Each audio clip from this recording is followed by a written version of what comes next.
too, Adrian.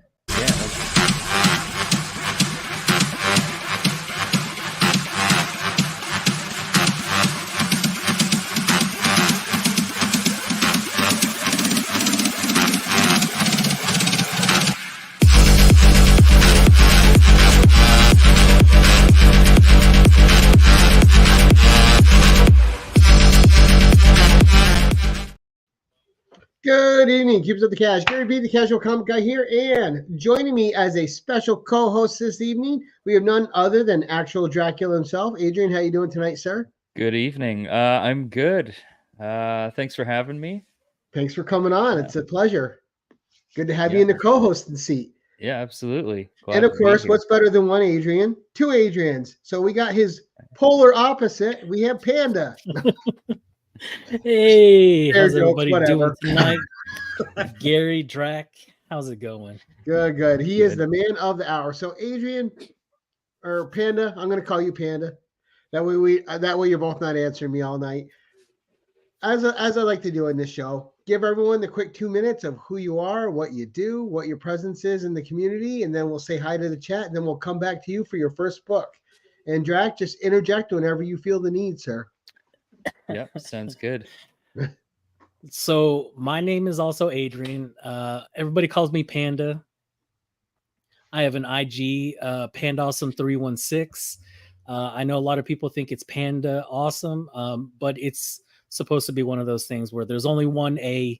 So Pandawesome316 on IG, also the same on YouTube.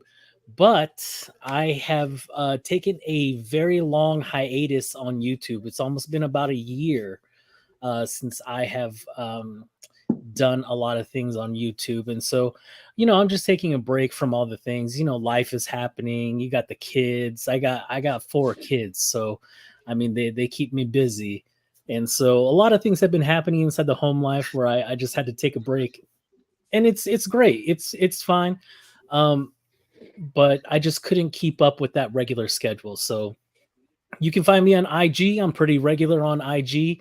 I message everybody back that comes and says what's up. So come say what's up inside my DMs. Just slide up on in there.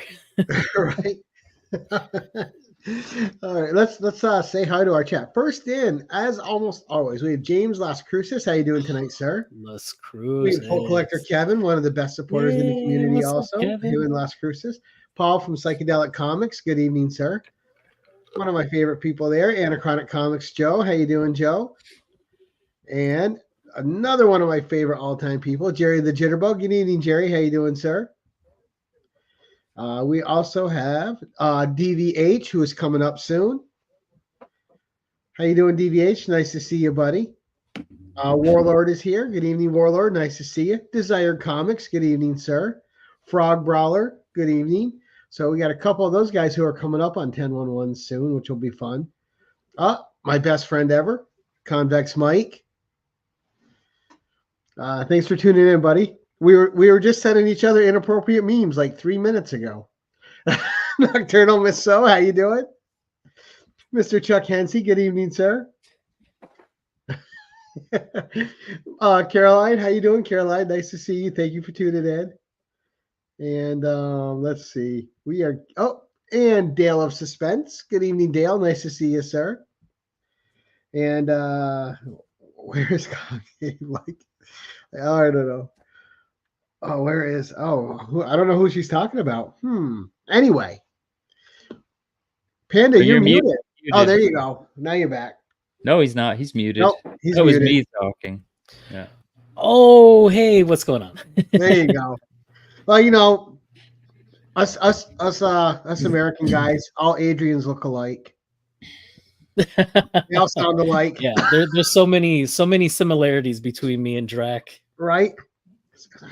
Don't want you guys side by side in a lineup, that's for sure. No. Anyway, first book, Panda.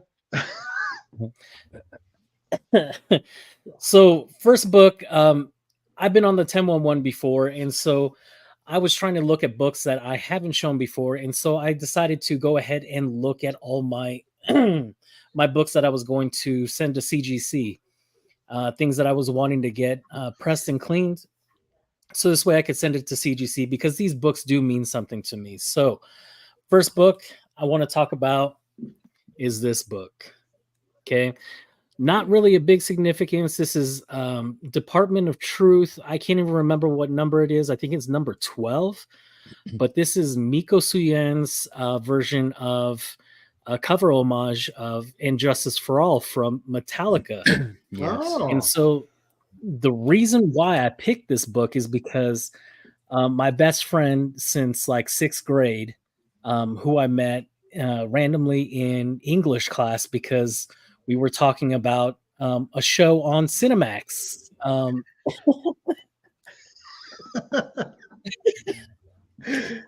Cinemax, and if anybody knows, maybe all the guys, excuse me, maybe all the guys out there know what I'm talking about. But it was a show on Cinemax called Emmanuel in Space. I have never heard of that Krista Miller starring vehicle. Sorry. Oh, Krista Allen. Sorry, never heard of that Krista Allen starring Allen, yeah. vehicle. Yeah, I wouldn't even know what that beautiful woman looks like. The reason why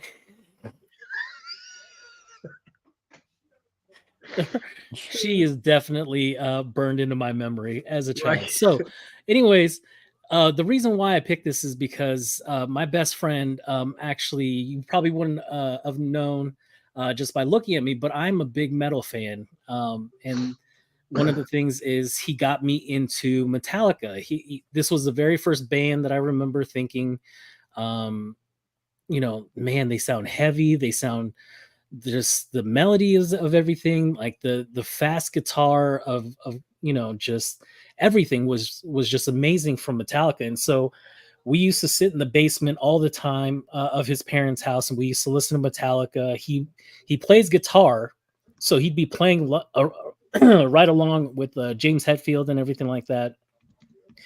And oh my God, I just remember just having a lot of you know, those childhood memories of being inside his basement, just hanging out. And this is what reminded me of him. So actually, this is one that I'm wanting to send into CGC because I've already got him. I AOK'd him a 9.8. And so I want to get a matching one just like him, one that I've already AOK'd to him. But, you know, he's not really big into comics like I am and stuff like that. So it's just wonderful to share something with him. So that's one of the things that I wanted to do was to get a comic with him in mind. And you got quite a few Metallica fans that are watching now. Jerry the Jitterbug and I think Wild Boar, Hulk Collector Kevin. A lot of people are into it. Yeah. But that's cool that you guys got something common like that. And you both have them slab. You guys should have signed each other's books. Oh, I don't think CGC recognizes my signature yet. You just gotta roll over and go, don't you know who I am? And point at your logo. Exactly. Yeah, I'm the Panda Man. Hey, what's up, Adrian? Kenneth Bird. All right. So great first book. I love, and that's exactly what this is about, man. The personal stories, the personal connections, and something you share with your friend just makes it all worthwhile. So yeah, and that's an awesome cover. Absolutely. I have not seen that before. I'm a huge fan of Miko's work, of course, but that's awesome. Yeah, one of the greatest metal albums of all time, too. So that's yeah, that's so good. Just so cool, you know. And also the first time I saw that cover, that is a fantastic cover. Mm-hmm. All right. Oh, nice. Dio! Look at Kevin with the Dio. Right. Hey. Yeah. Yeah. For me, I mean, I love Metallica, but Slayer is always number one for me. Ooh, Slayer. You know, speaking of Slayer, we have Rob Liefeld, who likes to do that chisel look with his signature, and it makes it look like the Slayer's. It's a little bit like the Slayer logo. Yeah. Well, it's funny you brought them up too, because I listened to a lot of them back then as well, when metal was so big in the 90s. So you just had Slayer blaring on the boombox, Skinamax on the TV. Right. Yeah. on the It's TV. just young Gary. Manual in Yeah. Space. Yeah. Little Just Krista Emmanuel Allen. series. Oh my gosh, we could get into like if we weren't into comic books like this, I can tell you like people like Adrian Bordeaux, I would have definitely like after that movie Swamp Thing. You guys remember her off that? Yeah, she's in one of my favorite The horror Guide in the movies, The Swamp? Fog. Oh yeah, that's right. She That's right. she dated John Carpenter for a while too. I did not know that. Yeah, so in The Fog, Oh. she was with John Carpenter at the time, and his ex-wife was producing the movie with him. Yeah, I mean, that's a weird family dynamic.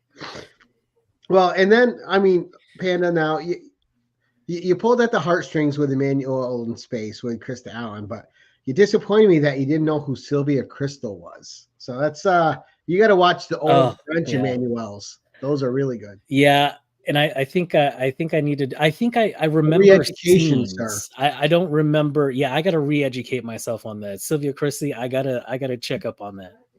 And well, you know, and the other Adrian's not seen either one, so I thought we were bringing experienced co-hosts to the board. No, I like I said, we didn't have Cinemax here. At least I didn't in Canada. We only had 3 channels, and 2 of them were the Weather Network. So, and one was a moose one.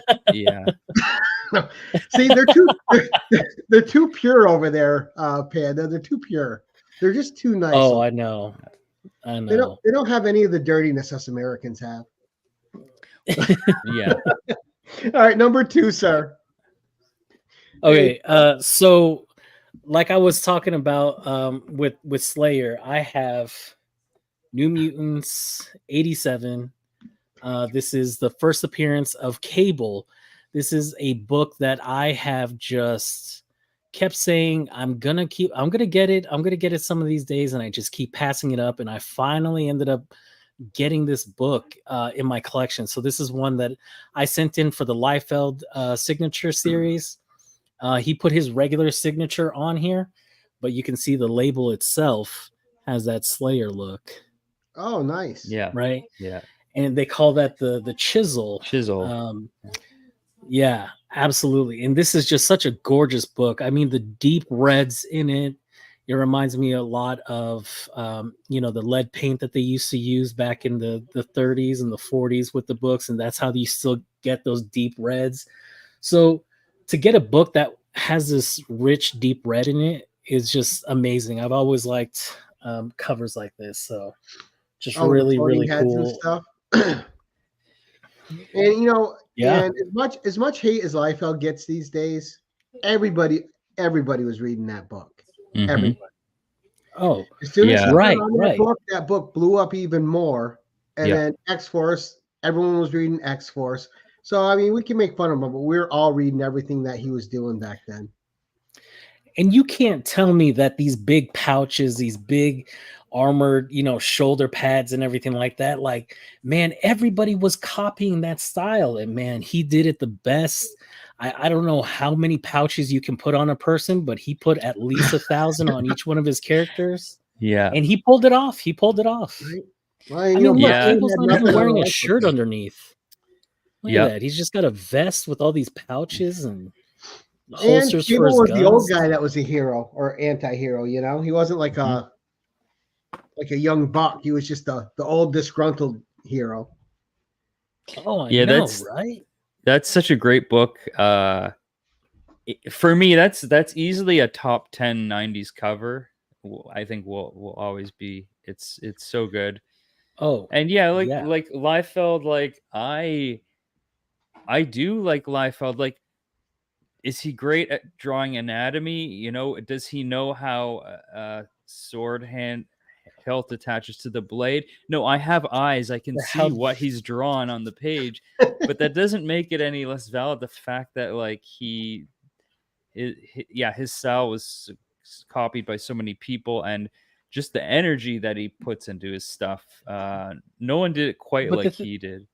Well, And for real, I mean, honestly, he was self-taught, so you can't really knock him for the anatomy. He never took classes, he never took drawing classes. He just did what he thought looked good to him. I mean, I've seen pictures of Liefeld drawing girls where their arching back is like, there's no way a single human being could arch that way.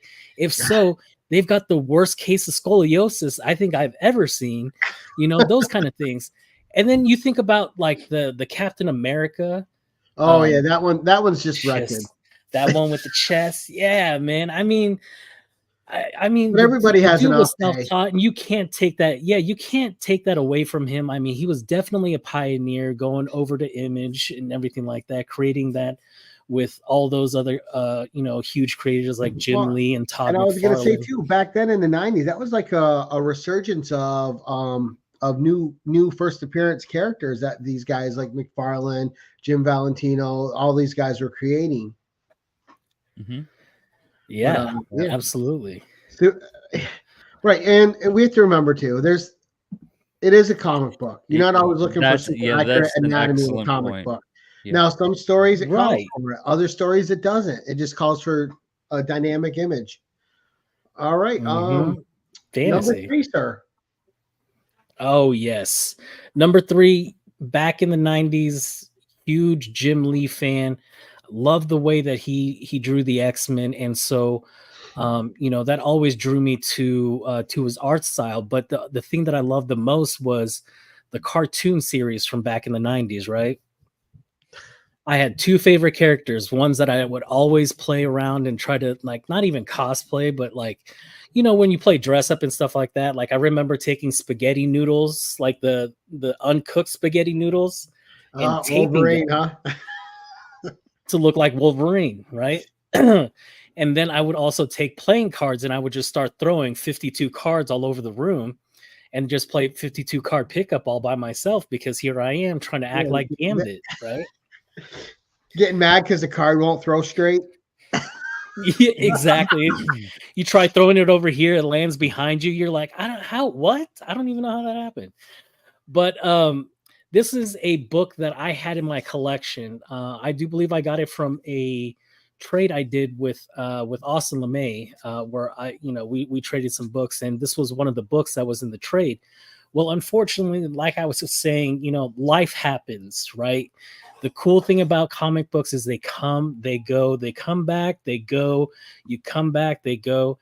And, bills are forever, it seems like. Yeah. So, one of the things I had to do was sell part of my collection to help pay for some of the accumulating bills that we had. And this was one of the books. Well, this is the first appearance of Gambit. X-Men 266 in a 9.4, and I had actually sold it to Burke Family 54 Comics, right? And this dude, I love Burke to death, man. I mean, he's one of my best friends in the community and everything, and just like so many others, he gave us our start and everything, and he's one of the guys that really pushed me to really think outside the box with a lot of things and just go after things that I love and all that. And this past what was it? The Tulsa comic book swap, I was able to gather enough funds to actually buy it back from Burke. And just like the good friend that he is, best friend that he is, he sold it back to me for as much as he paid for it. No inflation, no nothing. I mean, the dude is just amazing, and there's nothing I can say more. And so to know that both he and I and Austin have owned this exact one. Right. There's a kinship there. Yeah, right. It just comes full circle with a lot of these things. And so, this book will forever remind me of my friendship with Burke, because, I mean, the guy didn't have to do that. It was in his PC. He had no intentions of ever selling it, but to sell it back to me because it meant a lot to me, just means the world to me, and I'll forever cherish that friendship that I have with him. So this book means a lot more to me than just having the first appearance of Gambit. Right. Now it's got a history with it. Yeah, absolutely. Changing hands, And a changing cool the guard and history. I everything like mean, that. So and to have it with two friends like him, Austin, and then you almost drop it. yeah, right. It means so much to me.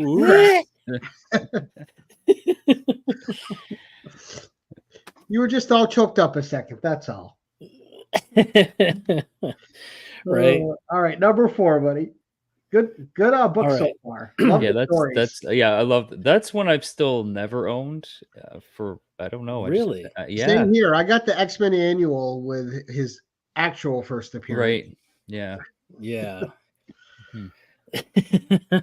I have the annual somewhere here. It's raw, but Mine's if we're raw going to talk too. about first appearances, 266 it because I got it. Well, that and it's a better cover too. Way better. It's not even It's close such a great to how cover. much better that cover is. Yeah, it's so Yeah. I mean, you can't tell. That's a dynamic cover. Yeah. Dude, Yeah. look, he's wearing some sort of pink outfit with a thong on the outside of his outfit. Yeah, it's It is on the an outside. insane costume design. I love it. That's what all the Right? cool thieves wear, Yeah. Adrian. Yeah, and the Yeah, big right? with the big trench coat, the duster. Yeah, it's just Oh yeah, the duster. I mean, as a thief, you really want to blend into your surroundings. So yeah. I mean, I Nothing think does that like Gambit an really outside did a tongue good and job. Oh man, so awesome to have that back inside the collection. Can't thank Burke enough for it, and just so glad and so happy about it. Okay, next book. You guys know I couldn't come here without a turtle book, right? So let me go ahead and pull out this shredder with Casey Nice. Jones, homaging that Hulk 340. Oh Yeah, yeah. I love that. Yeah. Do you have the 340? I I'm do. not a I got Wolverine collector. Hulk. Yeah, Adrian does. Yeah. Hulk 340 that I got from Mr. Adrian Pandawesome. Oh, there we Yeah. go. The setup. Yeah. Yeah. You gotta like that. So Adrian that's one of the love. right.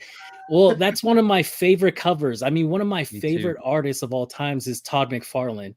And so to have Shredder homaging, I forget who did this. But you gotta look too, like when but- McFarlane did it, just how good the reflection was, and just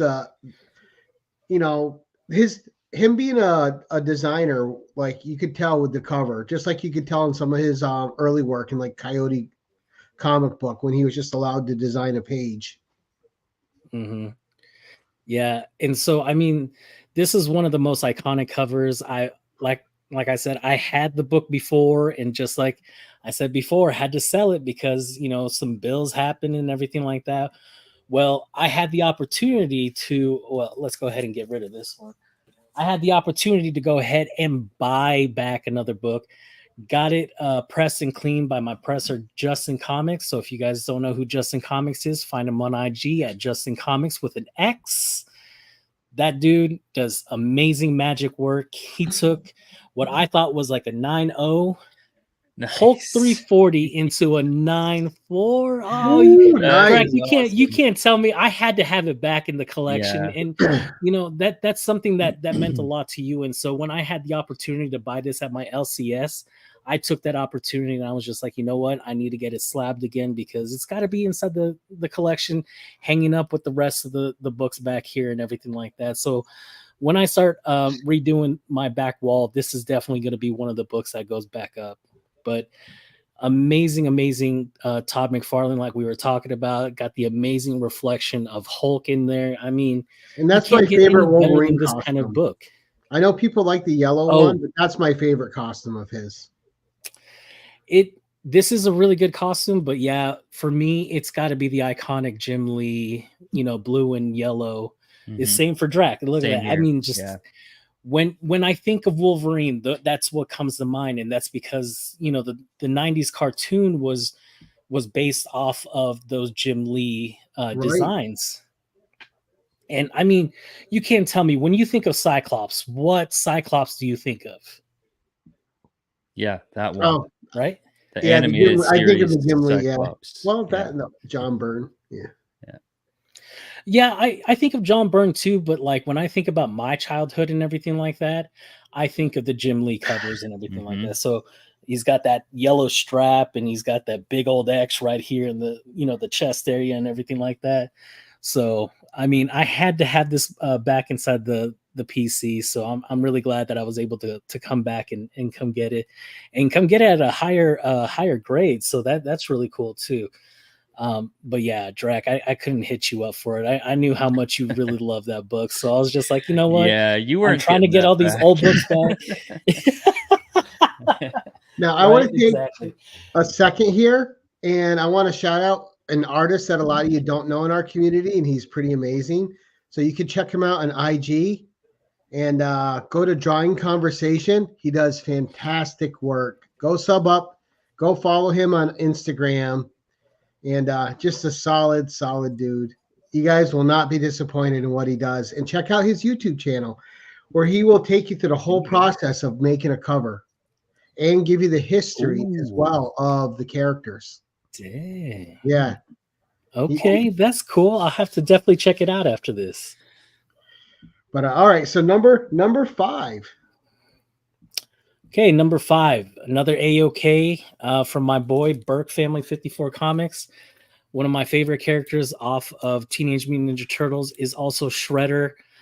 So this is a beautiful In-Huck Lee cover. I do believe this is from the series Shredder in Hell. Ooh. So you got the fiery background, and you just got that awesome profile of Shredder, and I like the design that they have here. So In-Huck Lee just killing it with it. It makes me want to see him facing off against Freddy Krueger, claw to claw. Yeah. Oh, that'd be a good one, right? Like it would carry on over to the next cover, like you match them together. Mm-hmm. We've already seen him go up against Batman, and actually kind of best Batman.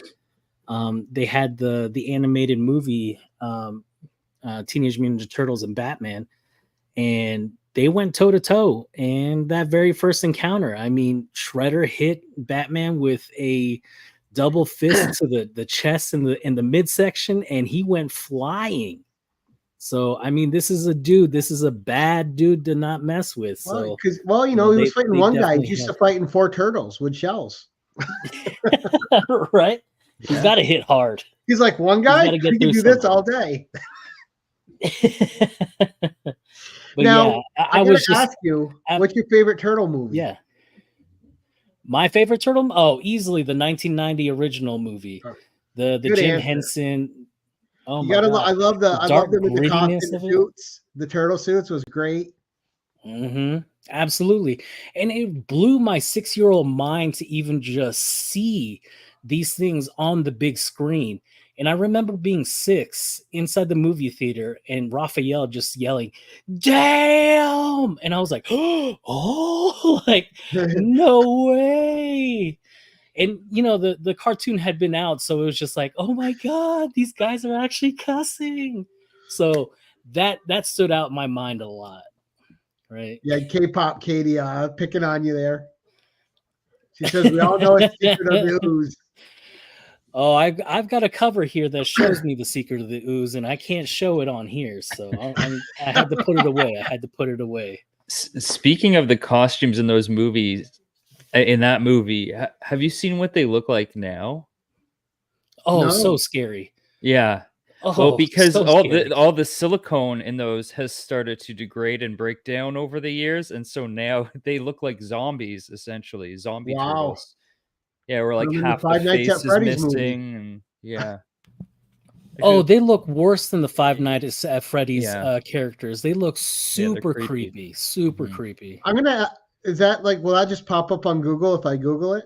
Yeah, if you look up the costumes from that movie, you should come up. I'm kind of curious. Yeah, that In-Huck Lee cover is awesome. Yeah. It's such a great like simple design of Shredder as well. Oh yeah. Now see, Shredder was like, he's the OG villain. He always, I know it's a direct Daredevil comparison because that's what it was kind of modeled after. But it was always cool. Like he had his own hand ninjas, you know. Mhm. I forgot what he called them. The Foot Clan. The Foot. Thank you, the Foot Clan. Mhm. You could tell. Yeah, so everything was the opposite of it. Daredevil had Stick. We have Splinter. Right. You have the hand. We have the foot. Matthew, I know where you're going with that, Matthew. You can't bring this. We'll guy have to ask anywhere. April O'Neil about that. Right? Oh goodness. Yeah, there's a number 6 before we go down a bad rabbit hole. I know, right? So keeping in line with the Turtles, this is one of those covers that, from one of my other favorite retail stores, Big Time Collectibles. This was an A-OK from my friend B. Ramey, and this is just an awesome basketball cover. Oh wow. And I mean, you can't tell me that's my boy Mikey dunking on his brothers. I mean, forget that we see Jenica here. Now you have all 4 brothers, right? So this cover, besides having Jenica on it, is just, I mean, come on. My favorite turtle is Mikey, and so, I mean, but it him should be dunking on everybody. He's the coolest. He is cool, but not the coolest. Not the coolest. I heard you like slander Jenica. Is that I don't know anything about the Jenica turtle. I just know she was like a recent creation. Yeah, and you don't need to. You don't need to. Yeah, that bad, huh? Terrible. Yeah. No, it's just, when we think about this, Peter Laird and Kevin Eastman, they had always said like, hey, we should just keep it to just the 4 turtles, right? There shouldn't be another one.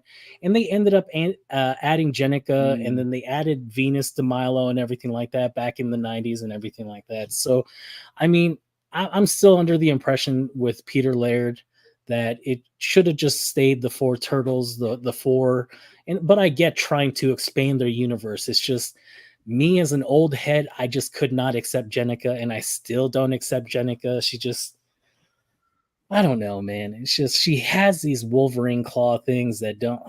I don't know. I just can't get behind it. I can't. That's all right. If she's not for you, she's not for you. And I agree with Gore. Oh yeah, Gore's got a really good point there. Yeah. The best April O'Neil is Megan Fox. Oh yeah. Because abilities.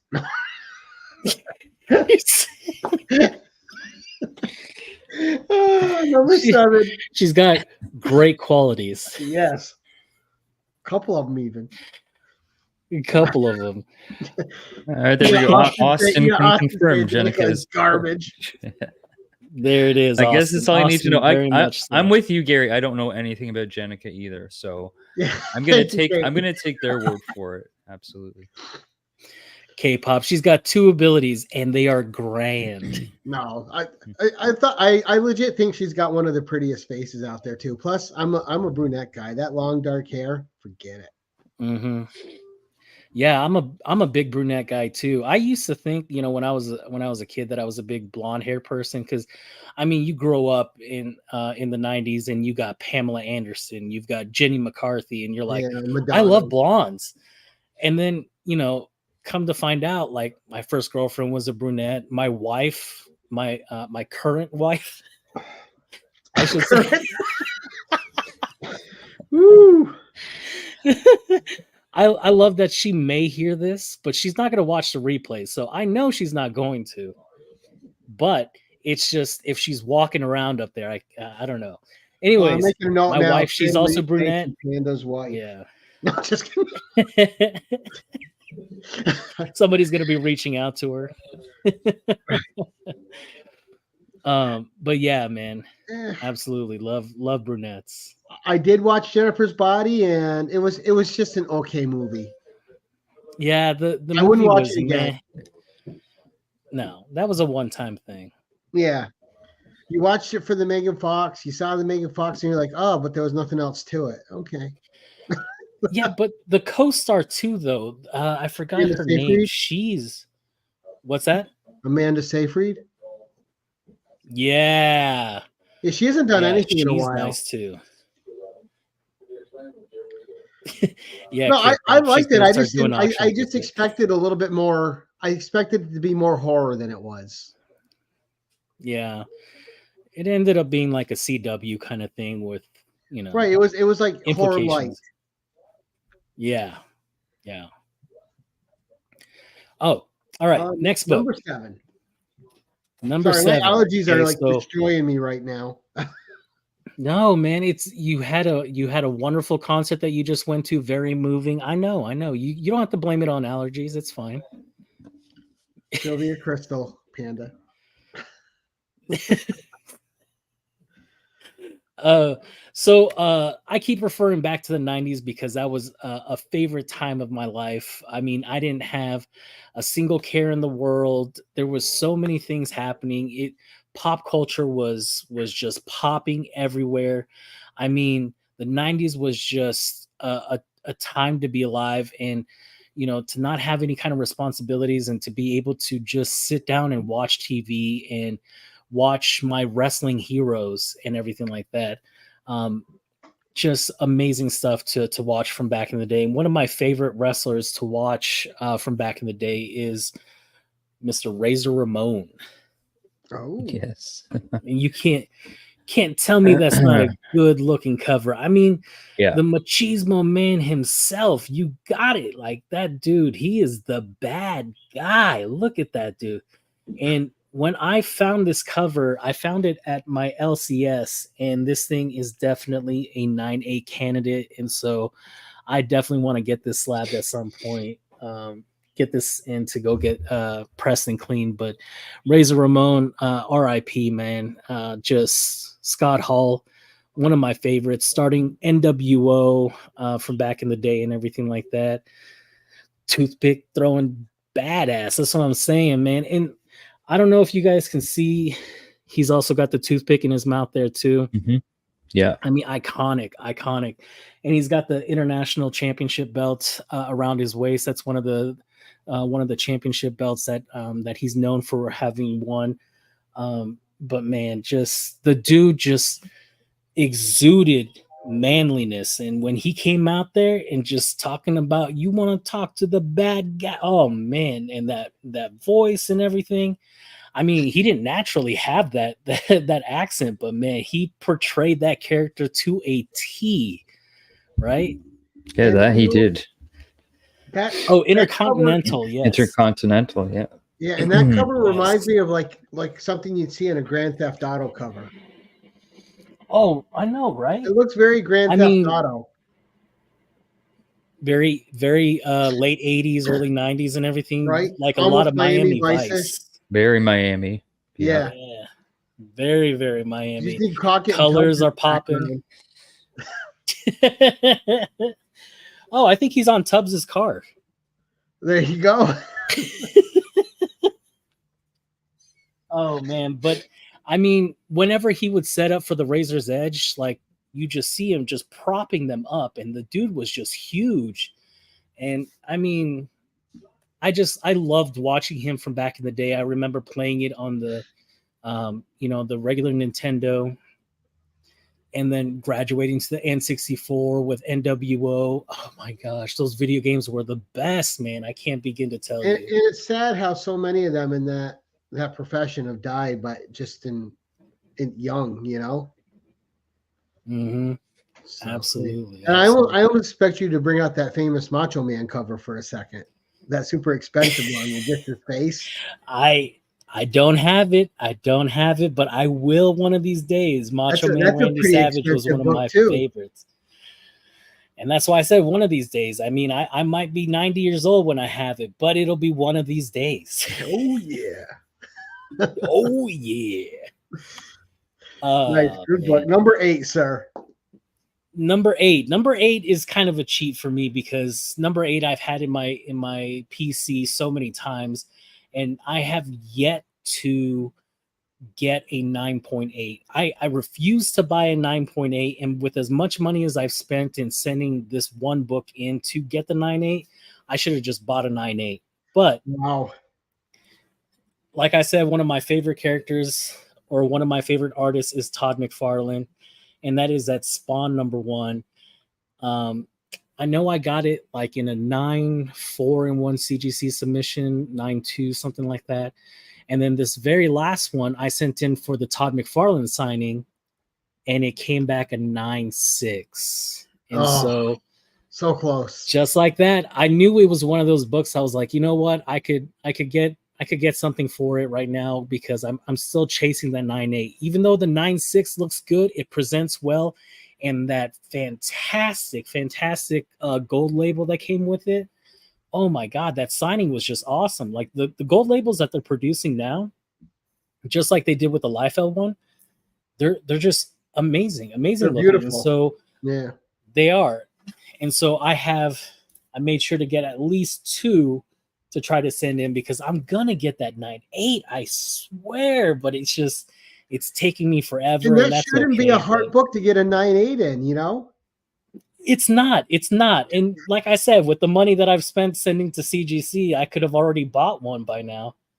But there's just that thrill of sending a book that you had gotten raw, sending into CGC, and then having it come back that 9.8, because it's that's like, why I out of won't all buy a the ones 9.9. I want to get a 9.9 naturally at some point. I've never had one. I want to get one naturally. It happened to me with the last Ronins. Yeah. No, it's got to be with a book I want to, not one that I know like an easy get for it. You know, like the square bounds, like the Batman, the big ones, or the one right here. This last Ronin.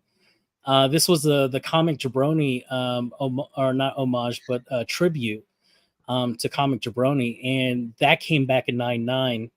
And I was already in talks with Austin, who also, he sent one in and he got a 9.9.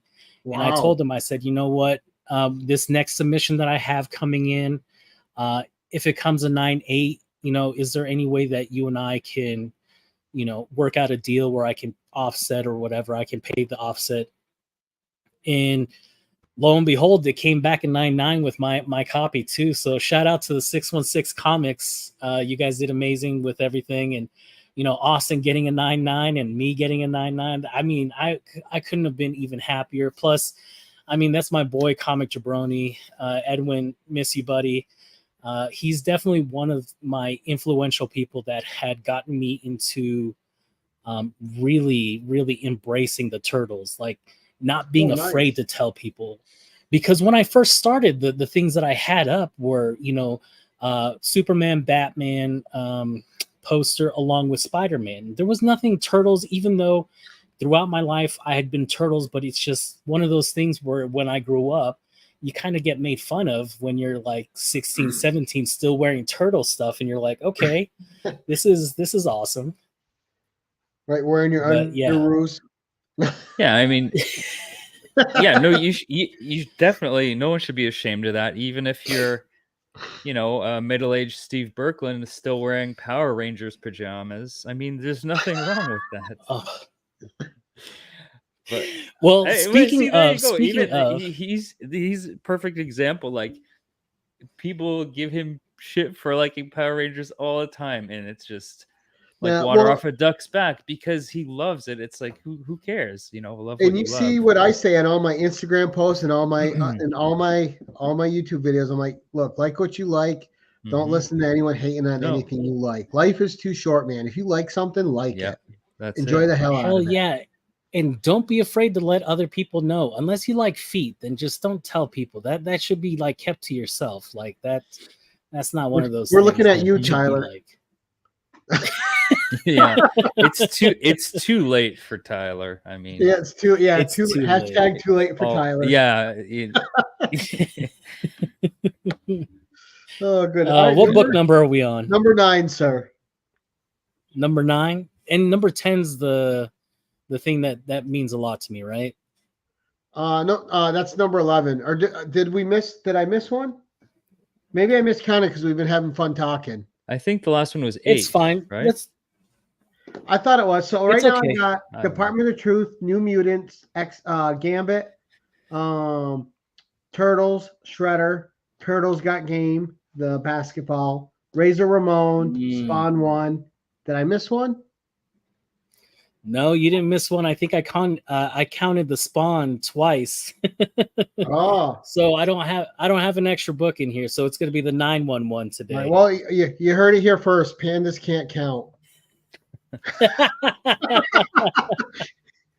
Not right, so good at the math. Right. All right. So let's Okay. get the so then. All right. What's your ninth ninth book before the storybook? Okay. So my ninth book is no, not yet. The next book is my storybook. Okay. But this one, number 9, for the 911. Speaking of Burke, one of the things about Burke is that, he is sponsored by the 616 Comics, and later on, I got sponsored by the 616 Comics. And so, had it not been for that friendship that I had forged with Burke and with John and Erica over at the 616, I wouldn't have cool things from the Power Rangers. Nice. Because that is actually one of the things right? that no, this is actually Burke's cover is this one right here. And that one's the Green Ranger. So one of the things that we have in common is that yeah. And so one of our things is that we love Tommy Oliver, JDF, who really inspired the character, and he plays the Green Ranger and the White Ranger, and the White Ranger is actually my favorite Ranger of all time. And so I've actually got the Turtles all holding the White Ranger helmets here, and then we've got Shredder over here holding the white helmet, and that's for the Power Rangers TMNT. And had it not been for that series, I don't know if I would have ever talked to Burke. Here I am, just Burke. Right. Just, I know, man. But I mean, for real, I owe a lot to that dude. And one of the things that we love and have in common is our love for the Turtles and for the Power Rangers. Cool thing about this cover is that it is drawn by an artist named Bon Bernardo. And Bon Bernardo, just like Miko Suyen, is another Filipino artist. And so me being Filipino, I got a lot of absolutely. And that, it's not a negative space or anything like that, but it is still such a sweet cover, nice cover. Especially if you're a Power Rangers fan. This is definitely a good one to have. So explain to me, as a non-Power Rangers guy, is a White Ranger like a more powerful Ranger, or like how does he fit in with the other Rangers, the red, the blue, the black, the gold, or whatever? Right. So they originally had the 5, the red, blue, yellow, pink, and black, right? Did I say black twice? Nope. Blue, pink, yellow, red. Amy Jo Johnson Ranger. Yeah. Right. And right, black. Exactly. And black, yeah. And black. So they had the original 5, and then Tommy came in as a new character. He absolutely killed the ratings with his show. With his showing, he was supposed to be a one-off thing, but he ended up being a mainstay for it. Well, in the series, the Green Ranger loses his powers back to Rita Repulsa, or they're just gone, right? The Green Ranger crystal is now destroyed and everything, and so he's without any powers. So the character Tommy Oliver is actually imbued with the new White Ranger power, and he comes back as a new Ranger. And I can't even begin to tell you how iconic in my mind that first time we see the White Ranger. He comes in from the ceiling and is brought down like an angel in the sky, just coming in to save the day.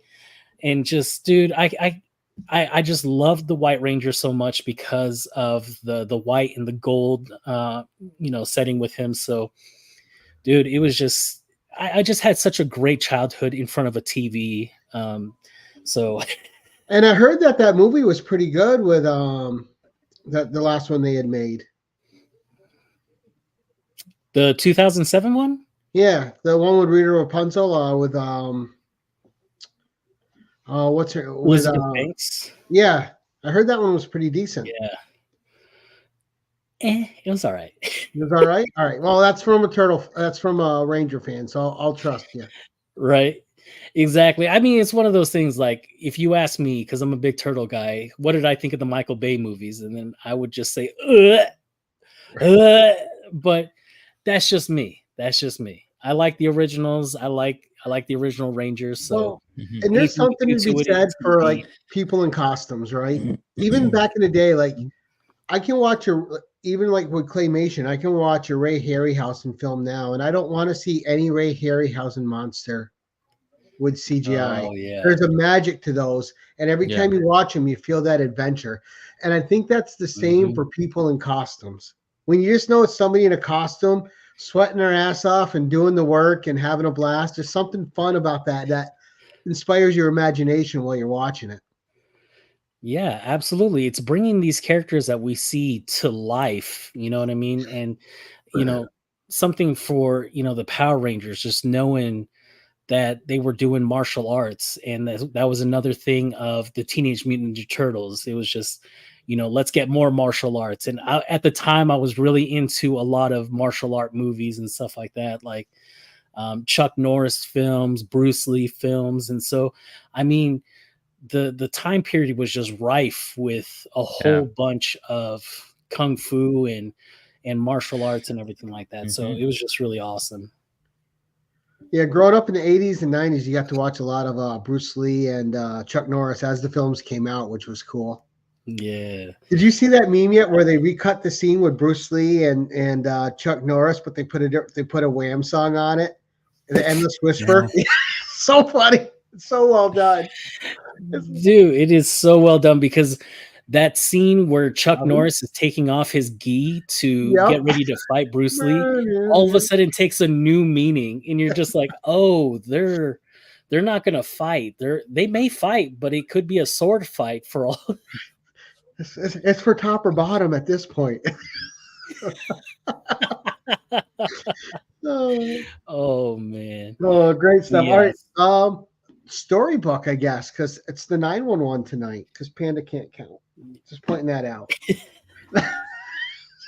Yes, absolutely. So because I can't count, we're up to the storybook right away. But with the 911, like I said, the White Ranger is one of my favorites. Ooh. And one of the years that we went to Planet Comic-Con, I got to meet the great JDF in person and get to talk to him. And Burke at the time actually got to interview him and everything.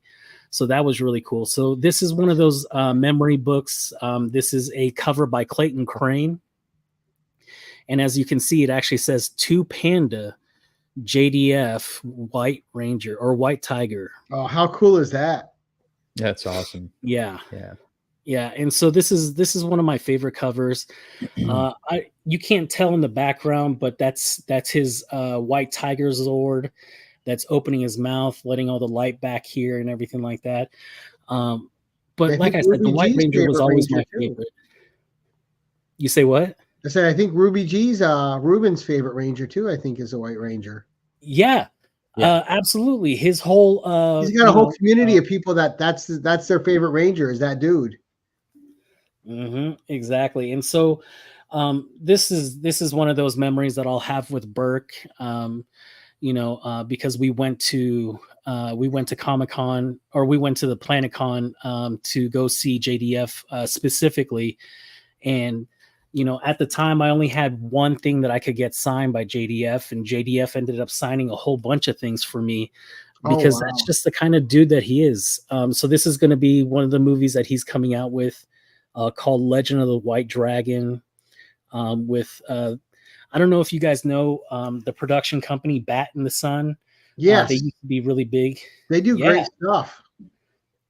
So one of the things about that is Aaron, I can't remember his last name, over in Bat in the Sun. He's done a lot of work with JDF, and he did a Green Ranger versus Scorpion from Mortal Kombat, where JDF actually shows up, takes off the helmet, and it's him as the Green Ranger.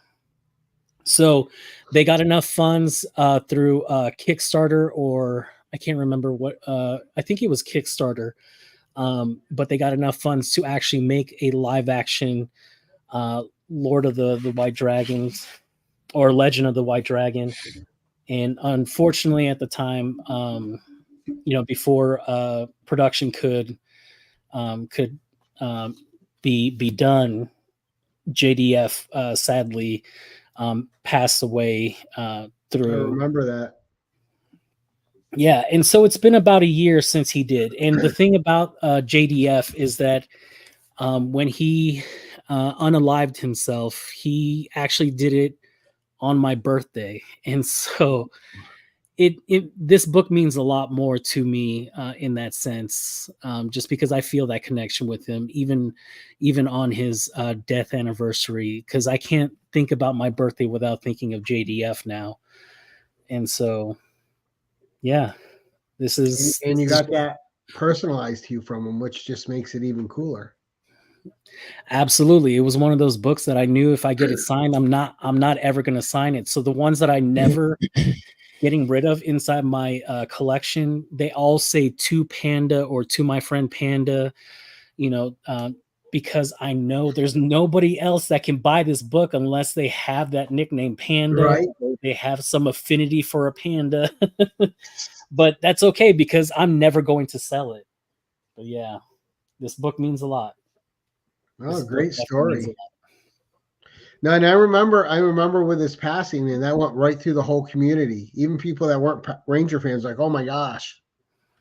Yeah, it was definitely a tough one to think about. I mean, I actually took, not because it was my birthday or anything the next day or anything. It was just I really had to take time to process that because that was my childhood. That was my childhood hero, and I just got to meet him, and here it is, a couple months later, and he's not there. Like the guy that I shook hands with, that I was able to say thank you for all the memories, that guy is not there. And I mean, it really hit hard, and so I ended up having to take the day off work the next day because I just had to take time to process. Yeah.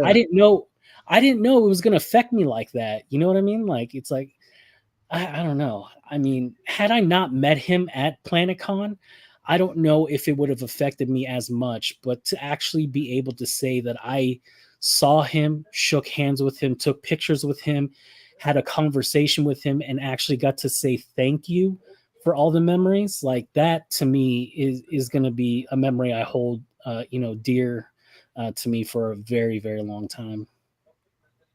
Nice. Well, great storybook, man. Yeah, absolutely. Yeah. All right, now we're to your final book, the spec pick. What is Adrian specking on? Okay, so what am I specking on? We talk about one of my favorite X-Men from back in the day. We talk about Wolverine, the big old spaghetti noodles and everything like that, getting the tape. And the cool thing about the spaghetti noodles is that when you stab your sister with it, it breaks off. So, you know what I mean? So when they had the storyline with his broken claws and everything like that, I was just like, oh, like on the covers and everything. So, I'm specking pretty hard on Wolverine. Wolverine is supposed to be coming back to the big screen, and he's going to be played by Hugh Jackman one more time with Deadpool 3. And one of the things that's coming up is the What If series, right? Right. So why not flip it on the other side and go with a what if Wolverine had killed the Hulk? Mm-hmm. Yeah, good book. You're missing a key issue there. Did you never get the what if Conan battled Wolverine? I did not. What about? Well, my favorite is I forget the issue number, but it's what if Wolverine was Lord of all vampires. I might have. I have that one. I have that one. So, that one I do have. So now I'm gonna have to check out the Conan the Barbarian one. Well, he cuts one of Conan's hands off. Ooh. And he marries Red Sonja. He tames her. Hey. Did you say he actually tames her? That's crazy. She ends up being his wife, yeah. Like Wolverine's really badass in that issue. Exactly. Wolverine's just a badass character in general. Yeah. Yeah, I mean, for him to be the favorite of so many people, I mean, is a testament to the kind of character that he is. There's just a cool factor to Wolverine, no matter how he's depicted in the comics. I mean, there's just always something really cool happening with Wolverine, right? Right. So, yeah, I'm going the what if Wolverine had killed the Hulk for my spec book. Ooh, I nice like it. pick. Yeah. And who doesn't want to see Wolverine and Hulk fight on the big screen too? Oh yeah. Exactly, and Definitely. You want to see Wolverine and the Hulk fight? waiting You want for to see the Hulk and the Thing fight? Those are the two matches you want to see. Mhm. Absolutely. And what Yeah. what better And way to women, do it though. than a one-off with a what if? You know what I mean? Right. Like, let's go ahead and see some of those what if stories live action. Like, I would love to see a Ooh. Wolverine versus Hulk. I would love to see Daphne Keene as X-23 again. She was Ooh. fantastic in Logan. Yeah. Yeah. Like when Yeah. she was on, she felt badass every second of that movie. And in those fight Mhm. scenes, I'm like, how do those stupid foot blades work? I'm like, oh, that's how they work. I'm good. Yeah, they're not so stupid after all. No, she was Right? savage with them. It was done so Oh. well. So well. Yeah, no, that's a great book, and I think that's one of the coolest what if covers too. Oh yeah. There's a lot of good what if stories, and just the whole what if series is just a really cool one because you can do a whole bunch of one-off movies or shows and have these different storylines and And stuff not like worry that, about continuity. and not have to worry about continuity. Now that they've introduced the multiverse, I mean, now it's like, okay, that's Earth whatever, Right, because don't you want to see Maestro show up somewhere and he's just like wrecking the future? Oh my god, just to see a Maestro in general would be cool. I mean, just seeing a Hulk on a throne with a gigantic beard would just be really Right. cool. Yeah, I mean, personally, as great as some of it's been, I've kind of had my fill of multiverse for how many years now. If we could just relegate Right. that to what if or something, that would be great. And then just Yes. stop worrying about Yeah. other timelines. God damn it. Let's just Stop try melting and it all stick to together. one. Yeah. Right. That being said, Loki was fantastic, but I'm not starting everything's that gonna this be weekend. Loki. I haven't watched season 2 yet because I Oh, was binging other stuff. It's really good. Yeah. Because I was watching something Yeah, I on don't know, man. Amazon called The Rig, which was great. Did you say the reg? The Rig, Okay. RIG, oil rig, but it's like a supernatural type thing. It was cool. I haven't heard of it. Oh, okay. Oh, I think it's a Canadian production, Adrian. So Okay. I don't know why you haven't heard of it. No, just kidding. Yeah, exactly. You should know Make everything. lots of movies here. I know. I'm just messing with you, I have dude. no idea. I don't know about this Rig movie. No, it was good. It had a couple of really good Canadian actors, and it had that one guy. I can't remember where he's from. He was on Game of Thrones. He played the guy that was in love with Daenerys, but he was like her bitch. He was like the Jorah old guy. Mormont. Yes, thank you. Yeah. Oh, I don't know the I thought you were actor's talking name. about Jason Momoa. No. No, he's a great character actor though. He's fantastic. Mhm. Yeah. But no, those are great books, Adrian. And that what I love too is I just love the personal stories with them. Yeah, and so all these books have some sort of meaning to me, you know what I mean? And that's the reason why I try to hold on to these books for as long as I can, and stuff like that. But it's also that thing that comic books, they come and go. That's one of the great things about them. And I may not get it at the price that I got it before. I may get it lower now. Right. But there's still always going to be some sort of memory or attachment to that actual cover or to the actual book itself, And what you don't realize when you join this community is how many books you get through the community that end up meaning more than what they meant to you to begin with. Exactly. There's books I have got here so that I'll many never get rid of. that I got from people in the community, and I can't even believe that were gifted to me. I'm like, I can't even believe I'm holding this right now. Yeah.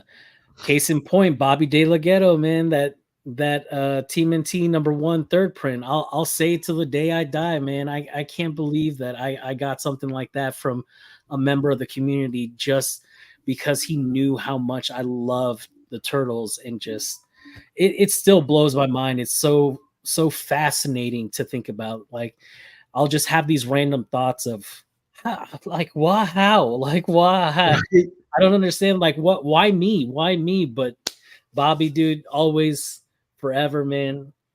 My Kansas City brother. Bobby's one of the good ones. Yeah, He definitely is. Yeah. But great show. Really, thank you so much for coming on again, Panda. It was awesome. Yeah, and absolutely. I told you I was going to dry you out because you hadn't been on the program in a while as a host or a co-host or whatever, or as a guest. I'm like, yeah, we got to get Panda back out here. Hell yeah, man. Anytime you need me, I got you. If I can fit it in my schedule, I want to come back for the usual suspects. I want to do it all, you know. Well, I'll be getting the usual suspects going again next year. I was finishing off the year with 10-1-1s, getting people in, and this is my favorite thing to do on YouTube. I love doing this show because I love that people can come on here. It could be all 50-cent books. It doesn't matter. It's just about your personal connection with the books. I don't care about value at all. I just care why it's important to you. That's it. That's the only criteria. Well, I had a lot of fun because, like I said, there's all these memories and attachments to them. And so when you flip through these books, you're thinking about all these different types of memories that you have with those books and which ones are associated with it. And so I had a lot of fun going through and just you're smiling. Man, exactly. And so I think that's why I got caught up and didn't get 10 and I got 9 instead. Now he's just lying about his bag counting, guys. Don't listen to him. we're gonna count shame him, and Adrian, the other Adrian should be on you because one of his brethren counts professionally on Sesame Street, so they don't stand for that shit. Vampires are counters. Yeah, no, me and him, we're I don't know. We had an argument recently. Had to fall it out. Yeah, a little bit. You're a dick. Drax got more of a better relationship with what's in it, Count Chocula. Oh, right? Hell yeah. That's my guy. Oh, Count Chocula. Yeah. So let's go around the horn. First, Drac, what's coming up for you, good sir? What can we promote for you? For me, not a whole lot. I don't have much going on my channel these days either. Although I I do have a new series, first episode of which is coming out very soon. I was supposed to record it last week, but then I didn't get to, so I'm gonna record it as very soon, possibly this weekend. So that will be episode 1 of the show's called Blood In, Ink Out, and it's gonna be my art show. So nice. I'll be talking about art, making art, talking about other artists, other YouTubers, whatever. It's gonna be all based around art, and I'll get to do. It's just something to do while I'm drawing, and I can talk about stuff. And well, we'll see. It's going to be an evolving thing. But I wanted to have the first episode out this month, but the month is over in a day. So early December. Early December. There you go. Hopefully recording this week. Yeah. So that look for that. And also, other than that, I'll be watching the CBC Awards this Saturday night to see if I win anything. I probably will. I mean, I don't know. I don't even know if I was nominated for anything, so we'll find out. All right. That's about it. All right. Panda, you got anything coming up? Any appearances anywhere? I don't have any appearances that are scheduled, but I do get invites to a lot of things. So expect to just see me pop up on some of your favorite people, like Legion of Comics on the Hangout tomorrow. We also have Collecting with Durs on Sundays. We got Two Nerd Dads with Nick and Ignacio. You know, those guys, just to have an open invite, I mean, from you, Gary, you know, always throwing that open invite to everybody, and just knowing that I can hop on anytime, it gives me just this warm fuzzy feeling inside, because I feel so loved by my friends. And you know, you guys are definitely my family, because you know, I couldn't have asked for better people to be in my life, and to know that I have these open invitations to be on your guys' show, because I mean, it feels so safe to be around you guys. It's It's amazing. always a pleasure, dude. You know, anytime you want on, you just got to mention it and you'll be there. Hell yeah, Gary. Coming up for me next week. So as of right now, we have Mark from Legion of Comics on Tuesday night in the 10-1-1. And then we have Marcus Circumstances on Thursday on the 10-1-1. And I am scheduled all the way. Usually I'm scheduled 2 months out. Right now I'm scheduled a month out. I'm starting to schedule for January. So I got a few people I want to get. Drac, I want to get you in there. Yeah, absolutely. So, you're on the short list for the new year, because you haven't had your second go around yet. No, I haven't. And my plan, unlike Panda, is to bring back all the same 10 books I showed the first time. And count them. Yeah. No, I'll bring different ones. I swear I will. Yeah. But thank you guys. I really appreciate Panda coming on as a guest. I appreciate you coming on last minute, Drac, to be a co-host. I'd seen a couple posts from you here and there. I'm like, man, I haven't had Drac on the channel in a while. I wouldn't mind hanging out with him. I'm so glad you came on tonight. Thank you very much. Yeah, thanks for the invite. Yeah, I appreciate it. Anytime. If you ever see a guest coming up that you want to be a part of, just reach out to me, man. I'll get you on. Absolutely. I mean, I love this show. I watch it all the time. So yeah. Thank you for allowing me to be part of it. And Frog Brawlers. And always good. I always love hanging out with you, Panda. We don't get to do it very much, so yeah. Yeah, but when we do, it's amazing. Yeah. Yes. Well, you know, Panda, now we know we have to educate young Drac here on some Emmanuel goodness. Yeah, I think. Yeah. Are we just gonna go do that backstage? Just watch it all together? Is that the plan? Or That's the plan. Yeah, it'll get messy. Yeah. All right. Well, just keep it casual. Right. But no, thank you to the audience. We had a great turnout to support the guys tonight. Their links are in the description below. Sub up to both their channels. Panda will put something out again some year, I promise you. Adrian's got new stuff. Drac's got new stuff coming out. You want to be subbed to him. The great thing about these guys is they both have unique voices, so please support them. Go watch their stuff. Go support what they do. They don't fit the mold. They're themselves, which is something I really appreciate about both of them. And they're uniquely them, and that's a commodity to me. I think they're awesome. Please go check them out. Thank you to everyone in the audience. You know, guys, I appreciate you turning out every week to watch the show. Thank you so much. And as I like to say, keep it casual.